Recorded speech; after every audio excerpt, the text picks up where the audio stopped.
Friends, कैसे हैं आप सब।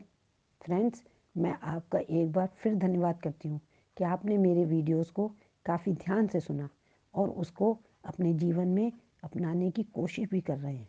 फ्रेंड्स, हमारा जीवन बहुत ही मूल्यवान है क्योंकि ये 84 लाख योनियों के बाद हमें प्राप्त हुआ है और अगर हम इसको यूं ही जाया कर देते हैं तो ये कहीं की भी बुद्धिमत्ता नहीं कहलाएगी।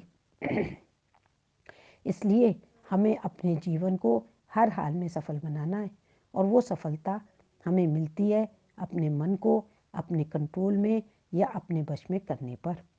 इसलिए आज मैं आपके सामने मन को वश में करने के उपायों पर प्रकाश डालने जा रही हूँ। मन के संबंध में हमारी यही धारणा रही है कि मन चंचल है, ये तो मानता ही नहीं, इसको वश में करना बहुत ही कठिन काम है। कुछ हद तक तो ये बात सही भी है, मगर इसे पूर्णतः स्वीकार कर लेना सही नहीं है। कारण ये कार्य कठिन जरूर है मगर असंभव नहीं है। हम यदि गंभीरता से इसके कारणों की तरफ तह तक जाने का प्रयास करें जिसकी वजह से ये चंचल होता है तो हम पाएंगे कि इसके पीछे मुख्य एक ही कारण है और वो है हमारी लालसाएं, नाना प्रकार की जिज्ञासाएं जो मन के ठहराव का ताना बाना बखेर कर उसे अस्थिर कर देती हैं। और मन की यही अस्थिरता और चंचल मन की यही अस्थिरता उसे चंचलता प्रदान करती है। फलस्वरूप हमारा मन इधर उधर भटकने लगता है। दूसरा मुख्य कारण है मोह, जो दुख का कारण भी है और हमारे मन को भटकाने का कारण भी। ये मोह ही है जो मेरा तेरा आसक्ति या मन मुटाव पैदा करता है और हमारे मन को उसी में लगा देता है। फिर मन ये सोचने पे विवश हो जाता है कि कौन मेरा है कौन पराया और फिर उसी में रमने लगता है। जहाँ मेरा है अपना है वहीं राग है और जहाँ पराया है वहाँ द्वेष है। ये राग द्वेष दोनों सगे भाई हैं और यही मन के भटकाव की असली जड़ है। हमारे जीवन में ना राग अच्छा है और ना ही द्वेष। सम बने रहना, निरपेक्ष बने रहना ही उत्तम है। इसके लिए आवश्यक है कि सम और विषम दोनों परिस्थितियों में हम एक से बने रहें। मतलब दुख के समय भी हम ना घबराएं और सुख के समय हम ज़्यादा सुखी ना महसूस करें। यही मन को वश में करने का सबसे सरल उपाय है। अब तीसरा और अहम कारण है हमारी बढ़ती आवश्यकताएं। हमारा मन कभी भी जल्दी से संतुष्ट नहीं होता है। एक आवश्यकता पूरी हुई नहीं कि दूसरी आवश्यकता सामने आ जाती है और जैसे ही वो पूरी हुई कि नई आवश्यकता खड़ी हो जाती है। लेकिन यदि हम अपने मन को समझाने और कंट्रोल करने की क्षमता रखते हैं तो हम उन आवश्यकताओं के वशीभूत नहीं होते और जो चीज़ है उसी में काम चलाते हैं। फिर हम पाते हैं कि हमारा जीवन सरल, सदाचारी और कर्तव्य निष्ठता की ओर अग्रसर हो रहा है। सादगीमय जीवन सदैव शांतिमय होता है। सादगीमय जो जीवन होता है हमेशा उसमें शांति होती है और कोई परेशानी नहीं फील होती है।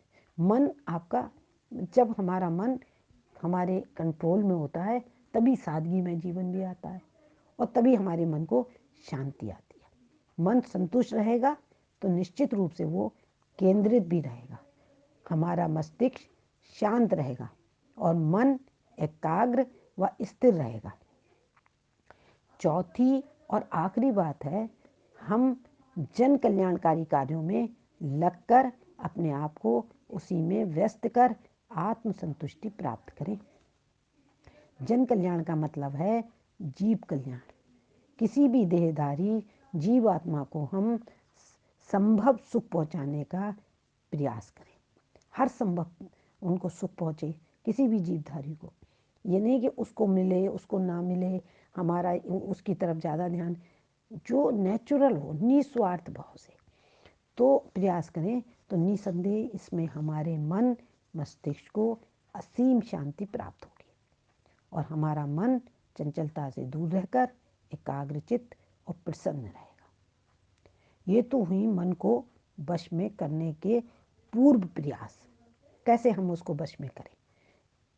लेकिन अगर हमारा मन भटक ही गया है तो उसे वश में कैसे किया जाए, ये हमारा मूल प्रश्न है। मन को वश में कैसे किया जाए, जिस पर विवेक पूर्वक प्रयास करना अत्यंत आवश्यक है। इसके लिए हम एक उदाहरण देते हैं। हमारे शरीर के सारे अंग हमारे वश में रहते हैं। जैसे हम जो आदेश देते हैं वो अंग उसका पालन तुरंत करता है।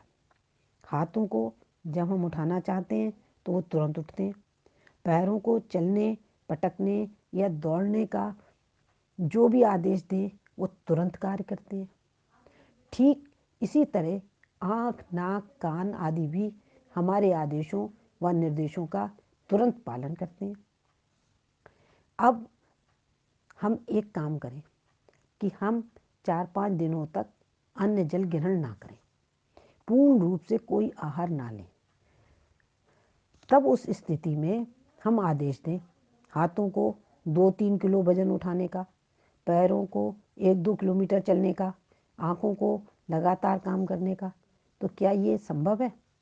हमारे आदेश धरे के धरे रह जाएंगे। चाह कर भी हमारे अंग वे कार्य नहीं कर पाएंगे। क्यों? क्योंकि इसका कारण क्या है? क्योंकि पहले तो वे हमारा सारा कार्य तुरंत कर देते थे और अब नहीं कर रहे हैं। सीधा सा उत्तर है, उन्हें भोजन खुराक नहीं मिला है, जिसके कारण वे शक्तिहीन हो गए। यही हाल हमारे मन का भी है। उसे हम उच्च कोटि की खुराक तो देते नहीं, जिस वजह से वो शिथिल हो जाता है और कार्य करने में अक्षम हो जाता है। अगर हम तन की तरह मन को भी समय पर सही एवं पर्याप्त खुराक देते रहें तो वो निश्चित रूप से हमारी अभिलाषा के अनुसार कार्य करता रहेगा, हमारे आदेशों का पालन करता रहेगा। जिस प्रकार हमारे तन की खुराक हमारा भोजन है, ठीक उसी प्रकार हमारे मन की खुराक हमारा भजन है। अतः प्रभु भजन द्वारा मन को वश में करना बड़ी आसान बात है। प्रभु भजन के द्वारा हम ये प्रभु का भजन किसी भी रूप में कर सकते हैं, पर वो निरंतर होना चाहिए। चाहे वो भजनों के रूप में हो, जीव सेवा हो, शास्त्र पठन पाठन हो, संत समागम हो, सत्संग हो, करुणा में निस्वार्थ भाव से जीव दया हो, या सरल व आध्यात्ममय जीवन हो, मन वश में अवश्य होगा। इसमें कोई दो राय नहीं है। मन को वश में करने का ये सबसे सीधा और सरल उपाय है। इस प्रकार के उपायों को निरंतर अपने जीवन में अपनाकर हम देखेंगे कि हमारा मन प्रसन्नता की ओर अग्रसर हो रहा है और इधर उधर भटकने के स्थान पर एकाग्र होकर हमारे कंट्रोल में आ रहा है। क्योंकि हम जानते हैं कि मन बड़ा चंचल होता है। उसको कंट्रोल में करने के लिए, अगर आज आपने कंट्रोल कर लिया, कल फिर वो भागेगा। उसको निरंतर कंट्रोल में करने के लिए इसको वश में करना आसान काम नहीं है। उसको निरंतर, परंतु अपने अधीन किए हुए अंतःकरण वाला व्यक्ति अपने वश में की हुई राग द्वेष से रहित इंद्रियों के द्वारा मन को प्रसन्न कर लेता है। राग द्वेष से रहित इंद्रियों के द्वारा मन को प्रसन्न कर लेता है। मनुष्य को आंतरिक प्रसन्नता होने पर उसके साथ दुखों का अभाव हो जाता है। जब आंतरिक प्रसन्नता होती है हमें, तो दुख हमको दिखते ही नहीं, दुख लगता ही नहीं है। किसी ने कोई बात हो भी गई तो समझ ही नहीं आती। और उस प्रसन्नचित्त मन वाले व्यक्ति की बुद्धि शीघ्र ही सब ओर से हटकर परमात्मा में भली भांति स्थिर हो जाती है। ये है वश में किए हुए मन से राग द्वेष रहित इंद्रियों को उत्तम विषयों में विचरण करने का परिणाम।